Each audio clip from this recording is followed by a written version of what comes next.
Good job. Hey, you might notice that I kind of have a radio voice. Yeah. I worked on the radio for a long time. This is just how my voice comes out. I'll get home tonight. Hi, honey. Yeah, it's 5 minutes after the hour. 45 degrees outside. Light to moderate traffic on the surface streets, and I'm home. Up next, we've got dinner, yoga pants, and an episode of Grins Anatomy on Netflix. And stick around, I'll be whispering all your favorite sweet nothings all night long. And the request lines are open. Now, I wanted to be an entertainer my whole life. When I was a little kid, I took ventriloquism lessons. You look scared. No, don't worry. I don't have like a little friend that I'm going to pull out here. It's not that kind of show. No, I was really good at the voice part, but terrible at the puppetry part. So I just told everybody the dummy was paralyzed. Does that make me a horrible person? All right, good. Thanks. I did all kinds of different radio. I did news, talk, country, top 40, rock, and roll. I worked my way down to minimum wage and called it a career. Yeah. I actually got fired from a radio station when I came out of a Def Leppard song and said, now there's a band I'd give my left arm to be in. Okay, all right. The Def Leppard fans are over here. Def Leppard was a band. And their drummer, well, it's kind of like Coldplay, only with frizzy hair, leather pants, and misogyny. Yeah, their drummer was in a terrible car accident, and he lost his left arm. But he could still drum, right? Which is amazing. And there is no one I would rather sit next to on an airplane, because you get that whole sweet armrest to yourself.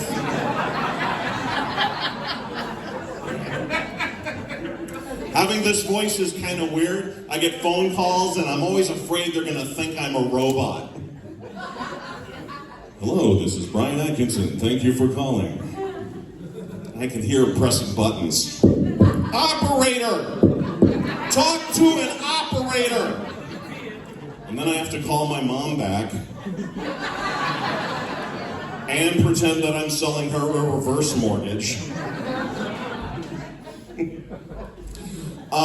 One of the fun things about this voice is that my voice changed kind of all of a sudden. I was auditioning for a school musical, and I started the audition way up here, and I finished it way down here.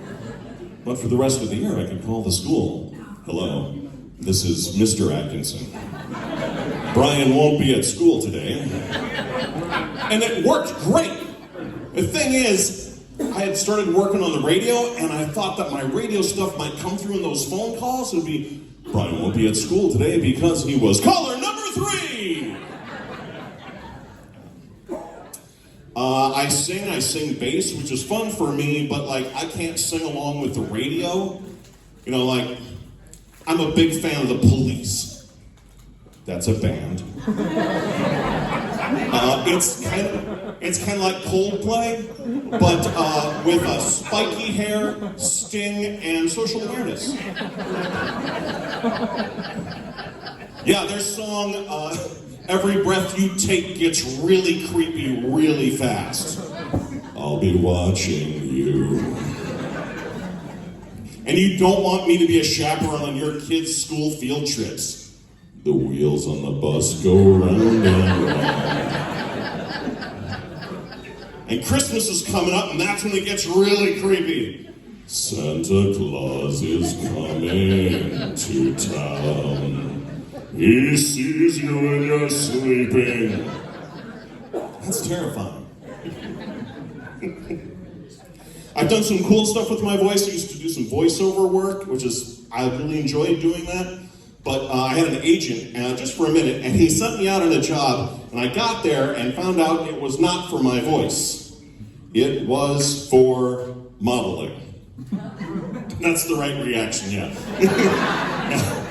I'm like, I think you got the wrong guy. No, it's a catalog model shoot. We're going to do it. I'm like, you got the wrong guy. I'm like, no, look, just put this t-shirt on. I put the t-shirt on, I look down, it says, everyone loves the big guy.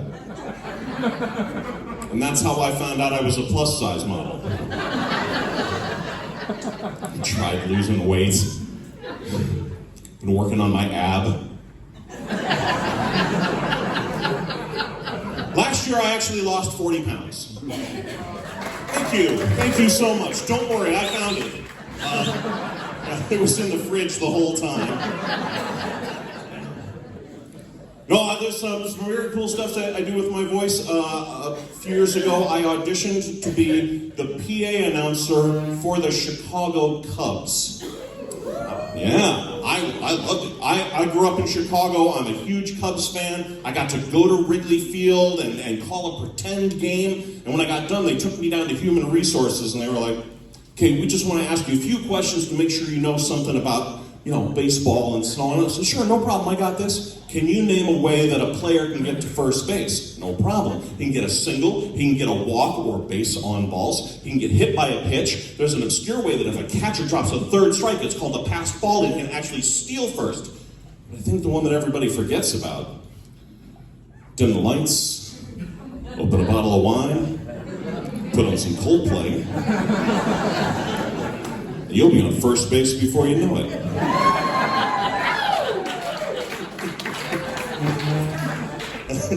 I think the thing that I really missed out on, though, with my voice was movie trailer voiceovers. You remember those? The In a World, in a Time. And I wanted to redo the Terminator, but with today's technology. I think I would be great doing that voiceover. In a world before Siri, in a time before Alexa, before Hey Google, it was always there, always waiting, always listening. Clap on, clap on, clap off. Yeah, that's right. You guys are great. You got that, yeah. The only guy I know who doesn't like that joke is that guy from Def Leppard, because,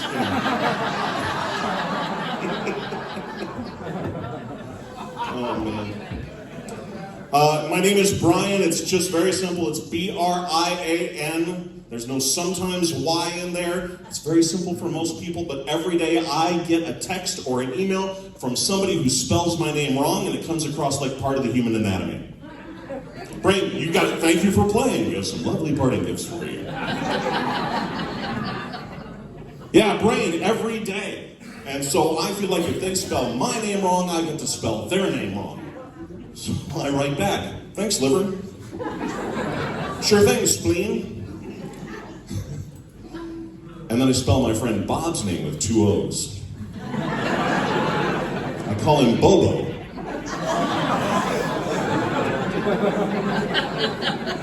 I spend way too much time on the internet. I don't know if you do this, but there's those neighborhood groups. You know, the Nextdoor app and different Facebook neighborhoods and stuff. Yeah. They're terrible. In my neighborhood, there's a lot of women of a certain age with one particular name. Karen. Where are my Karens? I'm not going to make fun of you, I promise. All right. Look, we've been taking your name in vain. It's wrong, and I'm sorry.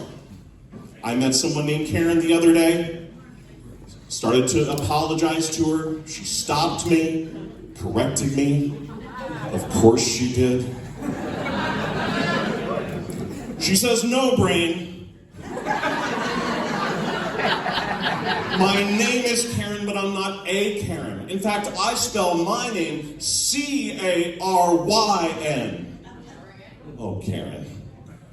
You're the Karenest Karen who's ever Karened. You're such a Karen that when your parents named you, you asked to speak to a manager.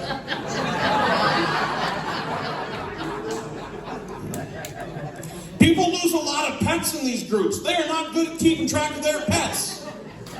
Jenny lost her chicken because apparently chickens are pets now. Well, I'm a horrible person. I couldn't help myself. I wrote back, hey Jenny, did you look on the other side of the road?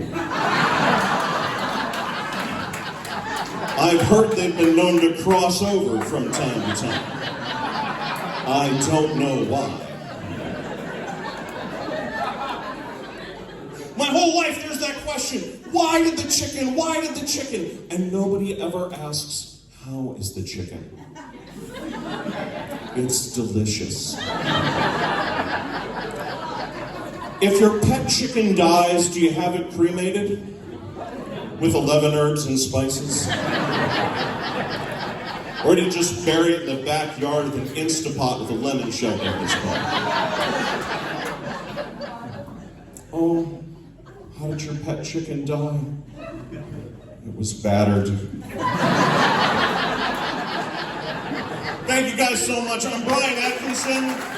Please keep it going for your host, Jason.